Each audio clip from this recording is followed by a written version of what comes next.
CM bomb పేల్చిన రాజగోపాల్ రెడ్డి. ఇది ఇంతకీ ఎక్కడ జరిగింది? ఈరోజు భువనగిరి పార్లమెంటు నియోజకవర్గ పరిధిలోని సాగునీటి ప్రాజెక్టుల సమీక్షా సమావేశంలో ఎమ్మెల్యే రాజగోపాల్ రెడ్డి చాలా కీలక వ్యాఖ్యలు చేసిండు. పోనీ అతను ఏదో ఫ్లోలోలా మాట అన్నాడా అంటే లేదు, ఫ్లోలోలో ఏమీ అనలేదు. పోనీ ఫ్లోలోలో అంటే ఆయన తడబడేవాడు. కానీ అది కాకుండా జస్ట్ మిస్ అయింది ఉత్తమన్నకు సీఎం పదవి, సీఎం ఉత్తమన్ననే కావాలి. సో నెక్స్ట్ అయినా కూడా ఎప్పటికైనా ఆయన అవుతాడు. సో నా నాలిక పైన మచ్చలు ఉన్నాయి, నేను ఏదంటే అది జరుగుతుంది అనేసి ఆ కీలక వ్యాఖ్యలు చేసిండు.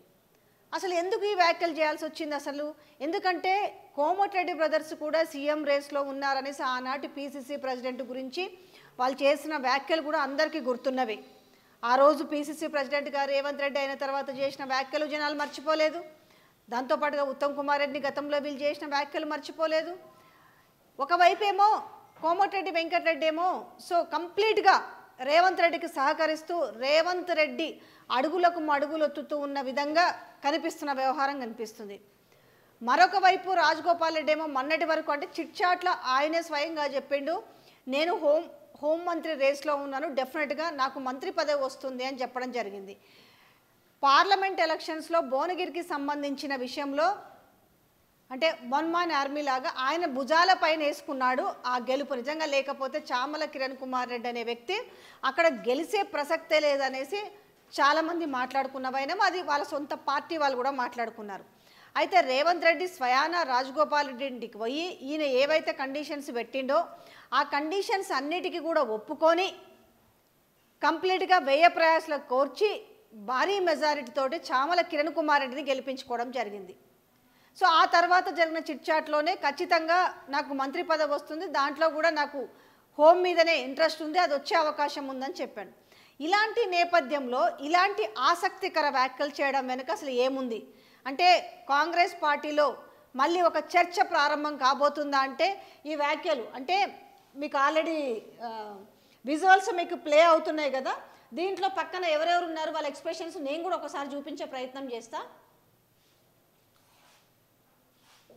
అంటే ఈ మాటలు అంటున్నప్పుడు మీరు ఇక్కడ చూడండి, ఇక్కడ ఉత్తమ్ కుమార్ రెడ్డి అండ్ చామల కిరణ్ కుమార్ రెడ్డి, ఇక్కడ ఎమ్మెల్సీ తీన్మార్ మల్లన్న, వేముల వీరేశము, దాని తర్వాత మల్రెడ్డి రంగారెడ్డి ఇబ్రహీంపట్నం ఎమ్మెల్యే, ఇటువైపు ఉత్తమ్ పక్కన సో ఆయన కనబడుతున్నారు చూడండి పొంగులేటి సుధాకర్ రెడ్డి. సో ఒక్కసారిగా ఈ మాటలు మాట్లాడుతున్న నేపథ్యంలో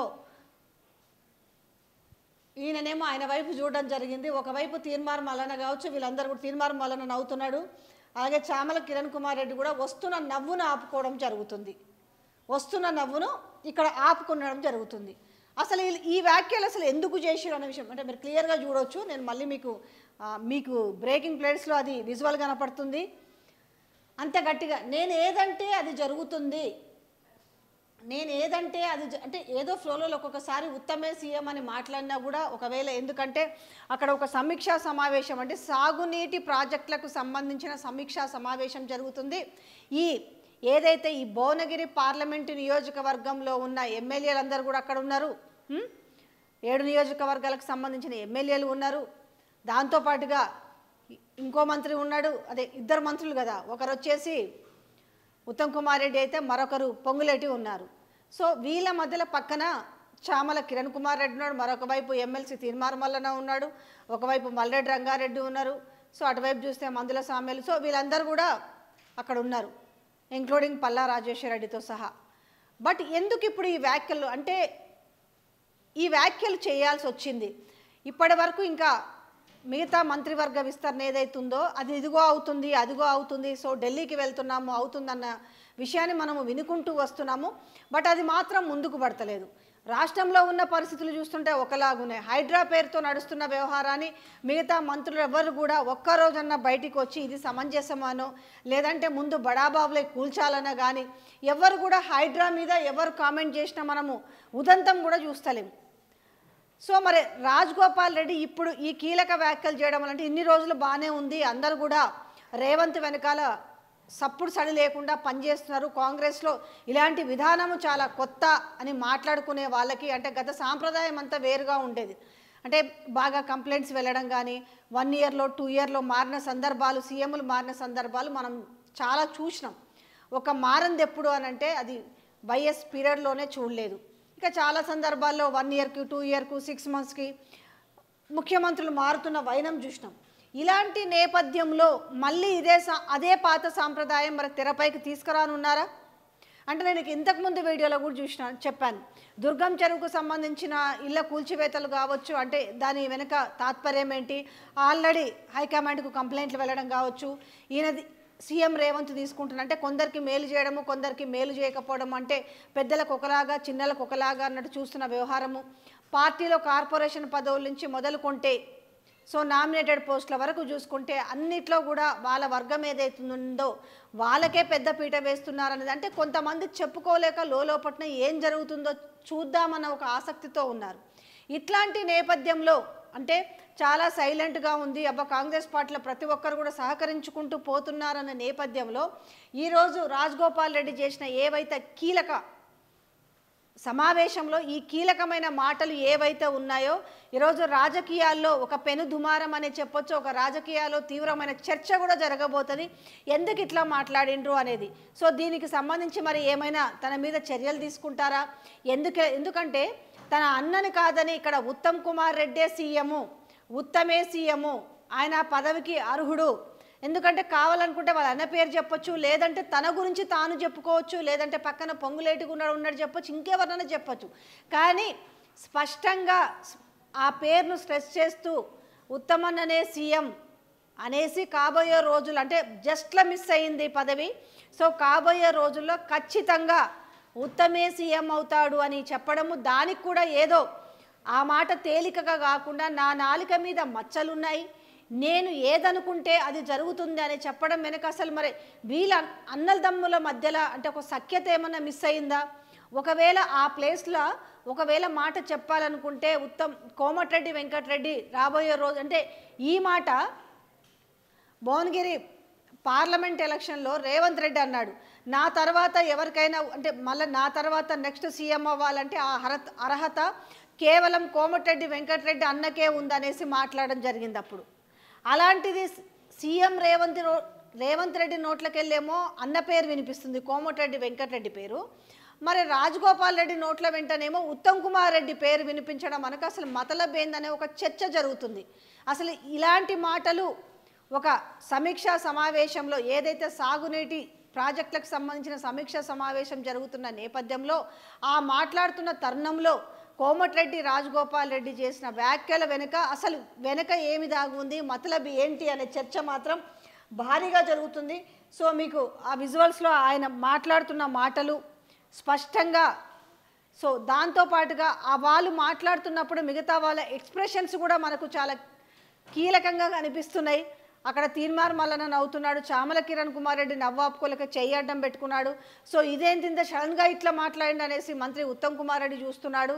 సో మరి ఇక పొంగులేటి శ్రీనివాసరెడ్డి ఏమనుకున్నారో, చెప్తే గిట్లా నా పేరు చెప్పాలి కానీ ఎందుకు ఉత్తమ్ కుమార్ రెడ్డి పేరు చెప్పిండు అనుకున్నారా, సరే అన్న పేరు కాదని కూడా ఒకవేళ చెప్పాల్సినంత అంశమే వస్తే సో మేమందరం కూడా అర్హులమే అని చెప్పాల్సింది పోయి కేవలం మంత్రి ఉత్తమ్ కుమార్ రెడ్డి పేరుని స్ట్రెస్ చేసి చెప్పడం వెనుక ఏం జరుగుంటుంది, ఈ క్యాబినెట్ విస్తరణ విషయంలో ఆలస్యం జరగడమా, లేకపోతే తన మంత్రి పదవి విషయంలో ఏదైనా తేడా జరిగిందా, ఎందుకంటే ఖచ్చితంగా తను కండిషనల్గానే అంటే తను ఆ రోజు బై ఎలక్షన్స్కు ముందు అంటే మనకి మునుగోడు బై ఎలక్షన్స్ అయితే వచ్చినాయి కదా, దేనికి వచ్చినాయి, సో ఇక్కడ బీజేపీనే బాగుంది, బీజేపీనే అధికారంలోకి రాబోతుంది అని చెప్పేసి మళ్ళీ సెంట్రల్లో కూడా బీజేపీ అధికారంకి వస్తుంది అనేసి ఇక్కడ రాజీనామా చేసి మునుగోడు బై ఎలక్షన్స్లోకి వెళ్ళినప్పుడు కూడా మాటలు కూడా మనం చూసిన నేపథ్యం చూసినాం.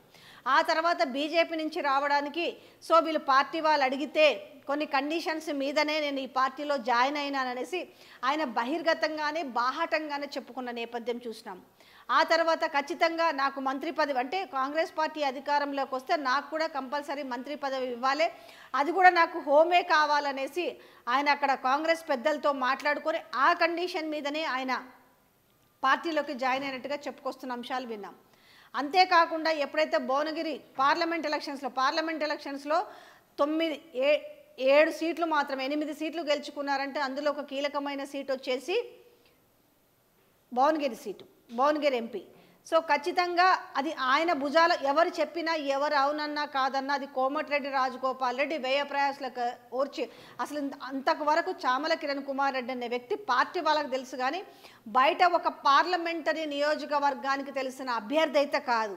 అయినప్పటికీ తన భుజ స్కంధాలపైన వేసుకొని సో తనని గెలిపించాలనేసి తనని సపోర్ట్ చేయాలని చెప్పేసి తనని మొత్తం ఇన్ఛార్జిగా బాధ్యతలు ఇవ్వడం వల్ల కంప్లీట్గా వ్యయ ప్రయాసం అన్నిటికీ కూడా కంప్లీట్ టైం టేకింగ్ తీసుకొని ఒక టైం అంతా కూడా దానికే కేటాయించి చామల కిరణ్ కుమార్ రెడ్డిని భారీ మెజార్టీతో గెలిపించుకోవడం జరిగింది.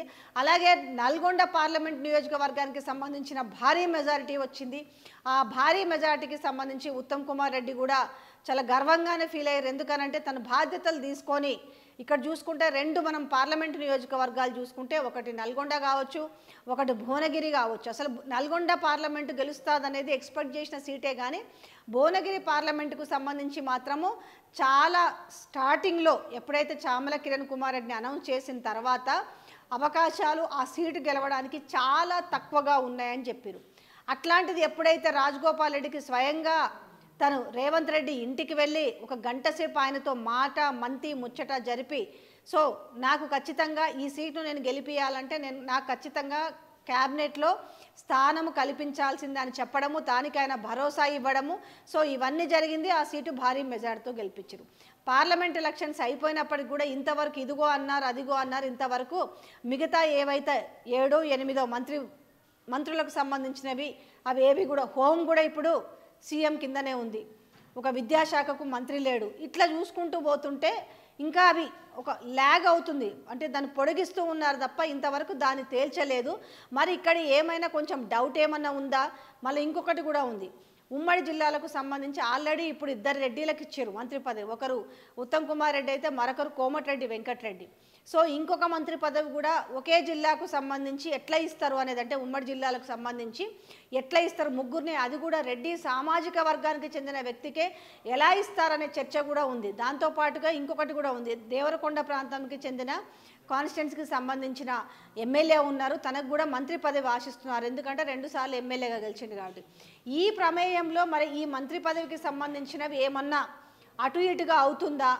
ఈరోజు అంటే ఒక 8 నెలల తర్వాత ఈరోజు కోమటిరెడ్డి రాజగోపాల్ రెడ్డి ఇలాంటి కీలక వ్యాఖ్యలు చేయడానికి కారణం ఏంటనే చర్చ జోరుగా జరుగుతుంది. అసలు ఉత్తమ్ కుమార్ రెడ్డి సీఎం అనే మాటలు అనేది ఈరోజు ఆ మాటలను వెనుక మరి దీనిపైన రేవంత్ రెడ్డి అసలు ఎలా రియాక్ట్ అవుతారో, అసలు రియాక్ట్ అవుతారా అవ్వరో కూడా తెలియదు. ఎందుకంటే తను ఇప్పుడు ఆచితూచి మాట్లాడాల్సిన పర్వం ఎదురైంది ఇటు సీఎం రేవంత్ రెడ్డి కూడా. ఎందుకంటే సుప్రీంకోర్టు ఎమ్మెల్సీ కవిత బెయిల్ విషయంలో ఏదైతే మాట్లాడిండో అంటే దాన్ని ఒక అదుపు తప్పి మాట్లాడడం అంటారు, నోటి దురుసు అంటామో లేకపోతే ఏమంటామో తెలిసి తెలవక మాట్లాడడం అంటారో, బీజేపీ తోటి బీఆర్ఎస్ కుమ్మక్కవ్వడం వల్లనే ఎంపీ ఎలక్షన్స్లో వీళ్ళ ఓట్లన్నీ ట్రాన్స్ఫర్ చేసుకోవడం చేయడం వల్లనే అక్కడ ఆమెకి 5 నెలలకు బెయిల్ వచ్చింది అని మాట్లాడు. ఎందుకంటే మనీష్ సిసోడియాకి 16 నెలలకు వచ్చింది, కేజ్రీవాల్కి మధ్యంతర బెయిల్ వచ్చింది, మళ్ళీ జైల్లో ఉన్నాడు. అయినప్పటికీ కూడా ఈమెకి ఎట్లా బెయిల్ వచ్చింది, వీళ్ళు కుమ్మక్కయ్యారు కాబట్టి బెయిల్ వచ్చిందనే విషయంలో మాట్లాడడం వల్ల ఆయనకి సుప్రీంకోర్టు అక్షంతలు వేసింది. ఏ రకమైన అక్షంతలు వేసింది అని అంటే ఇక్కడ సిద్ధార్థ్ లోద్రా ఎవరైతే ఉన్నారో వీళ్ళ వైపు న్యాయమూర్తి, సో ఆయన న్యాయవాది ఎవరైతే ఉన్నారో మేము సారీ చెప్తున్నాము, మీరు ఎలాంటి ఆదేశాలు జారీ చేయొద్దు, ఆయన కౌన్సిలింగ్ ఇప్పిస్తామని చెప్పే పరిస్థితి వరకు వచ్చింది. సో నిన్న జరిగిన ఇష్యూ మీద ఈరోజు ఆయన సారీ కూడా చెప్పడం జరిగింది రేవంత్ రెడ్డి. సో కాబట్టి ఇప్పుడు రాజగోపాల్ రెడ్డి మాట్లాడిన మాటలపైన అంటే ఉత్తమే సీఎం అన్న మాటల్ని మరి సీరియస్గా తీసుకుంటారా? హైకమాండ్కి దీన్ని ఏమైనా చేరవేస్తారా? లేదు. ఎందుకంటే హైడ్రా విషయంలో ఇప్పటికే ఆరోపణలు ఎదుర్కొంటున్నారు. ఎందుకంటే 2 విషయాలు ఇప్పుడు మెడకు చుట్టుకొని ఉన్నాయి రేవంత్ రెడ్డికి. ఒకటి దుర్గం చెరువులో ఉన్న ఇళ్ళ కూలుస్తారా లేదా అన్నది, ఫాతిమా కాలేజీకి సంబంధించిన విషయాలపైన వెనక్కి పోతే గొయ్యి ముందుకు పోతే నుయ్యి అన్న చందంగా ఉంది. ఇది హైడ్రా ఉండుడా లేకపోతే నా పదవి పోవుడా అనేది ఆల్రెడీ చర్చ జరుగుతున్న నేపథ్యంలో ఏమన్నా సీఎం మార్పు ఏమన్నా ఉండబోతుందా అనే చర్చలు కూడా తెరపైకి వస్తున్నాయి. ఎందుకంటే ఈరోజు కోమటిరెడ్డి రాజగోపాల్ రెడ్డి ఒక మాస్ లీడర్. అలాంటి ఒక మాస్ లీడర్ అంటే పార్టీలో తనకు కూడా ఎంత ప్రాధాన్యత ఉన్నదో అందరికీ తెలిసిన విషయమే. అలాంటి వ్యక్తి ఎవరో చిన్న చితక వ్యక్తులు మాట్లాడితే దాన్ని సీరియస్గా తీసుకోకపోవచ్చు. కానీ ఈరోజు అలాంటి వ్యక్తే ఇలాంటి కామెంట్స్ చేయడం వెనుక ఏముంటుంది? దీనిపైన ఏమైనా చర్యలు ఏమైనా తీసుకుంటారా? లేకపోతే హైకమాండ్ ఏమైనా పిలిచి మాట్లాడుతుందా? లేదంటే రేవంత్ రెడ్డి పిలిచి ఎందుకు రాజన్న ఎందుకు ఇట్లా మాట్లాడినామంటారా? ఏం జరగబోతుందనే తెలియట్లే. కానీ పార్టీలో ఏం జరుగుతుంది? ఒకవేళ మరి తిను రాజగోపాల్ రెడ్డి మాట్లాడుతున్న మాటల వెనుక ఇంత నిక్కచ్చిగా మాట్లాడి నా నాలుక మీద మచ్చలు ఉన్నాయి, నేను ఏదనుకుంటే అది జరుగుతుంది అనేసి మాట్లాడిన విధానం చూస్తుంటే హైకమాండ్కు ఎన్ని ఫిర్యాదులు వెళ్ళుంటాయి సీఎం రేవంత్ రెడ్డి మీద, ఏం జరగబోతుంది? సో దుర్గం చెరువుకు సంబంధించిన ఇండ్లు ఏవేవైతే ఉన్నాయో అవందరూ కూడా బడాబాబులు కావచ్చు, రాజకీయ నాయకులు కావచ్చు, రిటైర్డ్ అధికారులు కావచ్చు, న్యాయమూర్తులు కావచ్చు, వీళ్ళందరికీ కూడా ఏఐసిసితో సత్సంబంధాలు ఉన్నాయి. సో ఈ తిన గురించి తీసుకుంటున్న చర్యల గురించి ఏఐసిసికి కంప్లైంట్ చేశారనే విషయం కూడా ఒకటి తెలుస్తుంది. ఈ నేపథ్యంలో ఇలాంటి మాటలు చాలా ఆసక్తిగా కనపడుతున్నాయి. అంటే పార్టీ గెలిచి అధికారంలోకి వచ్చి ఒక 8-9 నెలలు అవుతున్న నేపథ్యంలో ఒక సంవత్సరం కాకముందుకే సీఎం అనే పదము గురించి వ్యక్తుల గురించి ప్రస్తావన రావడం వెనుక పార్టీలో ఎలాంటి చర్చలు జరగబోతున్నాయి, ఎలా ఖండించబోతారు అనేది కూడా చూడాలి. అంటే మొన్నటి వరకు మనం అసెంబ్లీలో చూస్తున్న బడ్జెట్ సమావేశాల్లో కావచ్చు, బయట జరుగుతున్న వాటిల్లో కావచ్చు, అంటే కౌంటర్ అటాక్స్ బాగా ఇస్తున్న నేపథ్యంలో కాంగ్రెస్ పార్టీ నుంచి ఎమ్మెల్యేలు కావచ్చు, మంత్రులు కావచ్చు, సో వీళ్ళందరూ ఇలాంటి నేపథ్యంలో ఈరోజు ఒక సీఎం గురించి అంటే ఒక సీఎం స్థానంలో ఒకరున్నారు ఆల్రెడీ. సో కనీసం ఏదైనా చెప్పాలనుకుంటే నేను సీఎం రేస్లో ఉన్నానని చెప్పుకోవచ్చు. ఎందుకంటే ఈరోజు చెప్పిన మాటల్లో ఆల్రెడీ ఇప్పటి వరకు వేళ్ల మీద లెక్కేసిన ఒక 6-7 మంది ఇప్పుడు సీఎం రేస్లో ఉన్నారు. ఒకవేళ నిజంగానే రేపు ముఖ్యమంత్రిని మార్చాల్సి వస్తే నిజంగానే డిప్యూటీ సీఎం బట్టి విక్రమార్క గారు ఉన్నారు, అలాగే ఆ రేస్లో చెప్తున్నట్టుగా ఉత్తమ్ కుమార్ రెడ్డి గారు ఉన్నారు, నేనే సీఎం అని గతంలో చెప్పుకుంటున్న కోమటిరెడ్డి వెంకటరెడ్డి ఉన్నాడు, నాకెందుకు అర్హత లేదనేసి శ్రీధర్ బాబు ఉన్నారు. సో బీసీ సామాజిక వర్గానికి వస్తే మరొక వైపు పొన్నం ప్రభాకర్ ఉన్నారు. ఇట్లా చెప్పుకుంటూ పోతే సీఎంలు అవ్వాలన్న కోరిక వాళ్ళలో చాలా పెద్ద లిస్టే ఉంది. ఇలాంటి నేపథ్యంలో నొక్కి ఒక్కాడించినట్టుగా ఒక్క ఉత్తమ్ కుమార్ రెడ్డి పేరును ప్రస్తావించడం అనక ఏమి జరిగి ఉంటుందనే చర్చలు ప్రారంభమైన. దీనిపైన మరి పార్టీలో కానీ లేకపోతే హైకమాండ్ నుంచి కానీ ఏమైనా సీరియస్గా తీసుకుంటుందా, మరి చూసి చూడనట్టుగా వ్యవహరిస్తుందా అనే విషయాన్ని చూడాలి. రేవంత్ రెడ్డిపై దీనిపై ఆచితూచి మాట్లాడతాడా, లేకపోతే తన స్టైల్లోనే, ఎందుకంటే ఆయన తన స్టైల్లో మాట్లాడిన విధానమే సుప్రీంకోర్టుతో పొట్టుగా దిట్టించుకొని సారీ చెప్పిన పరిస్థితి కనపడుతుంది. కాబట్టి మరి రాజగోపాల్ రెడ్డిని కాళ్ళనో వేళ్ళనో బతిలాడి, ఆయన చెప్తాడు కదా కడుపులో తలకాయ పెట్టో కాళ్ళలో వేళ్ళ బతిలాడి వాళ్ళకు ఆయన శిష్యుడో సన్నిహితుడో ఫ్రెండో అయిన చామల కిరణ్ కుమార్ రెడ్డిని అక్కడ గెలిపించుకున్న వైనం కూడా కాబడుతుంది. కాబట్టి దీన్ని చూసి చూడనట్టుగా వినిపించినట్టుగా వదిలేస్తారా, ఫర్దర్ దీనిపైన ఏమన్నా ఉంటాయా అనేది చూడాలి.